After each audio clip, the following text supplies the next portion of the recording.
زبور 135 پہلی آیت سے آخری آیت تک۔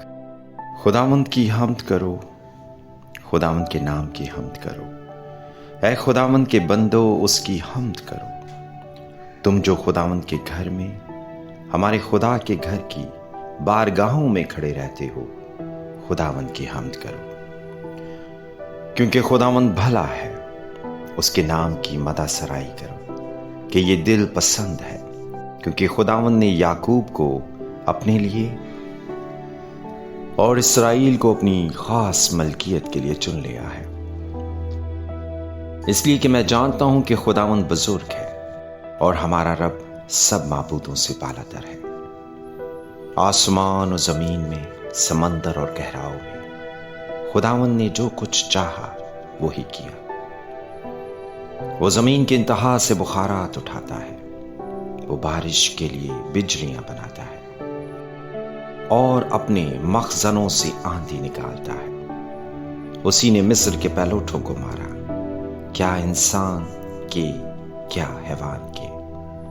اے مصر، اسی نے تجھ میں فرعون اور اس کے سب خادموں پر نشان اور عجائب ظاہر کیے۔ اس نے بہت سی قوموں کو مارا اور زبردست بادشاہوں کو قتل کیا، اموریوں کے بادشاہ سیہون کو اور بسن کے بادشاہ اوج کو اور کنعان کی سب مملکتوں کو، اور ان کی زمین میراث کر دی، یعنی اپنی قوم اسرائیل کی میراث۔ اے خداوند، تیرا نام ابدی ہے اور تیری یادگار اے خداوند پشت در پشت قائم ہے، کیونکہ خداوند اپنی قوم کی عدالت کرے گا اور اپنے بندوں پر ترس کھائے گا۔ قوموں کے بت چاندی اور سونا ہے، یعنی آدمی کی دستکاری۔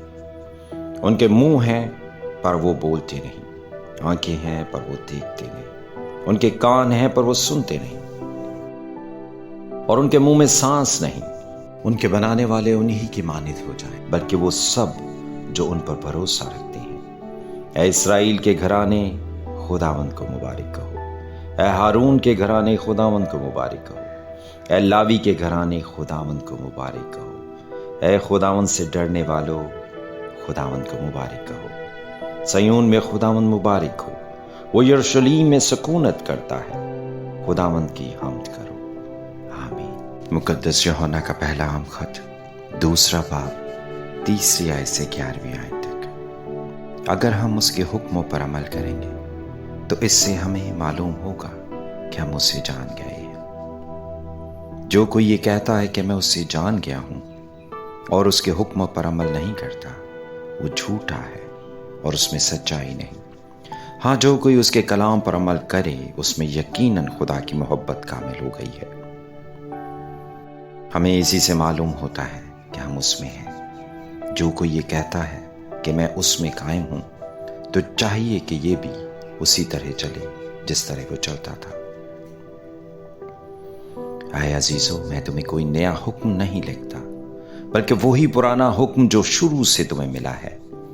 یہ پرانا حکم وہی کلام ہے جو تم نے سنا ہے۔ پھر تمہیں ایک نیا حکم لکھتا ہوں، اور یہ بات اس پر اور تم پر صادق آتی ہے، کیونکہ تاریکی مٹتی جاتی ہے اور حقیقی نور چمکنا شروع ہو گیا ہے۔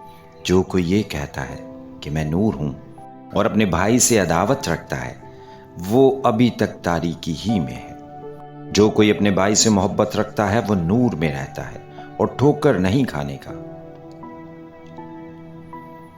لیکن جو اپنے بھائی سے عداوت رکھتا ہے، وہ تاریکی میں ہے اور تاریکی ہی میں چلتا ہے، اور یہ نہیں جانتا کہ کہاں جاتا ہے، کیونکہ تاریکی نے اس کی آنکھیں اندھی کر دی ہیں۔ آمین۔